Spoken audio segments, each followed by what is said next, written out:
Aloha mga Mima! Good morning! Magkape muna tayo. Nakikita nyo ba ang sombrerong hawak ko?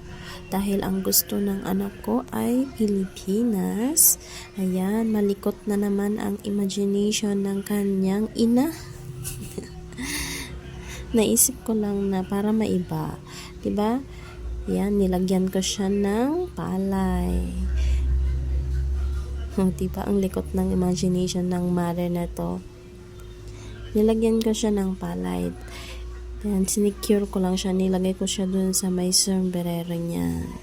Ewan ko ba, pag mga ganitong program na mga bata is kung may naisip ako na idea na pwedeng ikakaganda ng isang bagay is ginagawa ko. Ayan na yung mga palay. Tapos nilagyan ko siya ng kalabaw. Ayun, di ba? Oy, ang ganda na ng kinalabasan. Kita nyo naman ang effort ng isang mommy.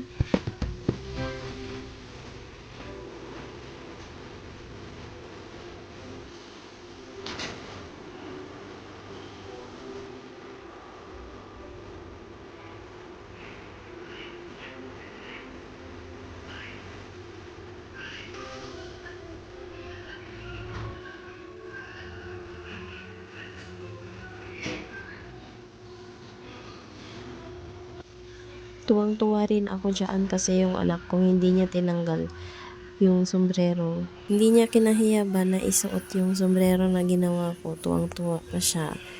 Hanggang sa pag-uwi sinuot niya, kaya tuwang-tuwa din ang mother. Syempre, ang aking effort ay hindi nasayang dahil ang anak ko ay proud na proud isuot ang sombrerong gawa ng kanyang mami. At ayan na siya. Tignan nyo ang outcome ng imagination ng mother. Diba? Made with love by Mama Michelle. Yan na during the program ang aking anak suot-suot ang kanyang Pilipinas na costume. Yan anak, Chico kaya representing Philippines. So, diba ang pogi ng anak ko?